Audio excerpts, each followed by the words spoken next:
Judge Mark Foti, I am provisionally retained for this first appearance. I expect to be fully retained. After reviewing the accusatory instrument this morning, I'm hopeful that we can address the sufficiency issue and determine whether it will be necessary for any further appearances. You are entering an active Yes, yes, not guilty plea. And waive a further reading of the accusatory instrument. At this time, this court is going to issue a temporary no contact order of protection. You are to have no contact. Mr. Foti, you can show him the name on the accusatory. With the individual listed on the accusatory, that means stay away from her home, her school, her place of business, place of employment, refrain from all communications whatsoever. If you see her out in the community, you are to go in the opposite direction. Mr. Foti, would you like to make an argument regarding the sufficiency of the accusatory? Judge, I know there's a supporting deposition here, but if the court looks at the information, it's filed by an investigator without first-hand knowledge. His entire allegation is upon information and belief. So the allegations have to be borne out in the supporting deposition. And there's a recklessness standard. That's not accidental. That's not negligence. That's a higher standard in a criminal court. So what was alleged in the information by the investigator is that the defendant, who is 8 months pregnant, thrust her body into a student and the student fell. If you read the supporting deposition, first of all, I don't think that that's reckless behavior if somebody accidentally or even pushes their body into somebody. That establishes that there's reckless behavior that's likely to cause a physical injury. But set that aside, those allegations have to be borne out by the supporting deposition, Judge. If you read the supporting deposition, there's no real allegation that the defendant thrust her body. The allegation is the bus driver told Leela, in the public accusatory instrument, the allegation is the bus driver told the individual to go up and sit in the front of the bus.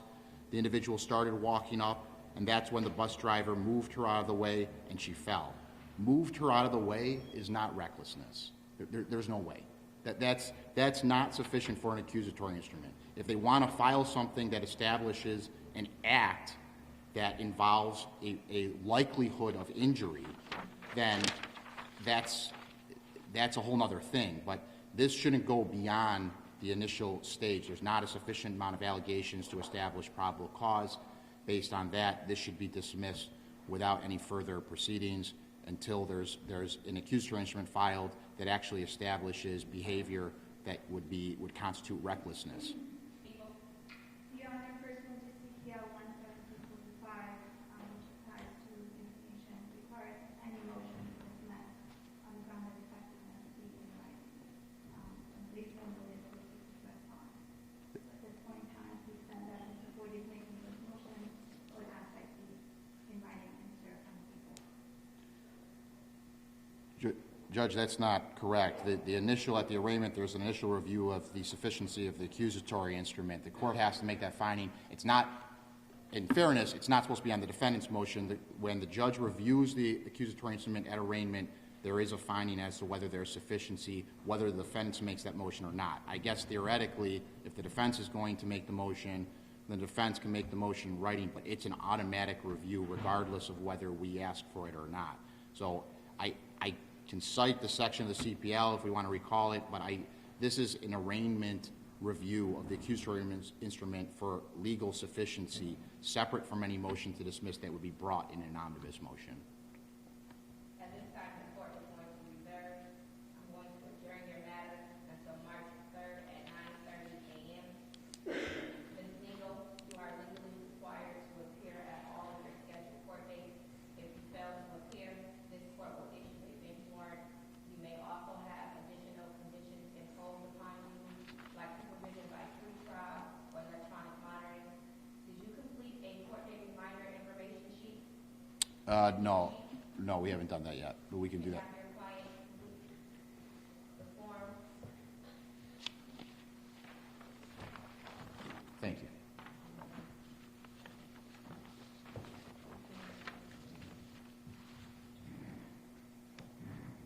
Did you want us to do that here at the podium, or do you want me just to complete it before we leave the courtroom? Okay. Here, this is Jennifer. I need you over here. Okay, this is required in all cases now. It's part of the bail reform that came out. They need certain information so they can send you reminders of your court date. Okay. So, mobile phone. 532.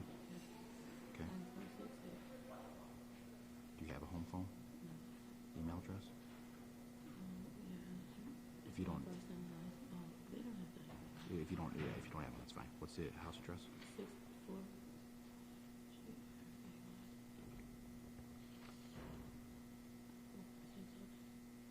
Was it 14619? It's Rochester. That's street, Gray Street. Okay. And you would rather get it reminder by text message? Okay, just send right there.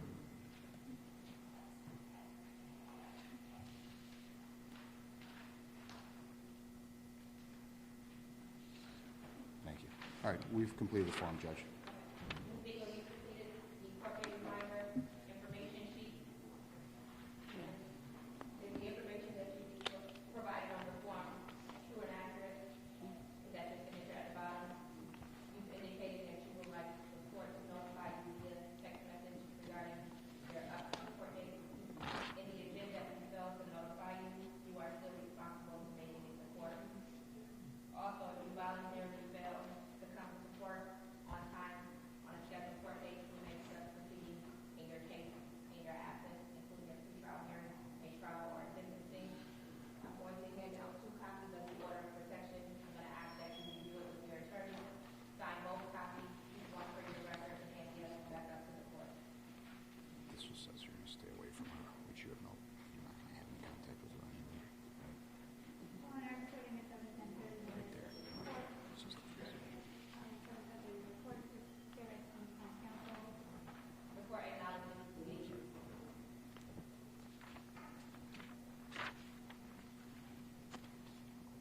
Judge, acknowledge receipt of 71030. We still don't have discovery at this point. Obviously, there's no waiver in terms of 245 or the discovery statute. So noted, this court is going to adjourn this matter to March 3rd at 9:30 a.m. for a pre-trial conference.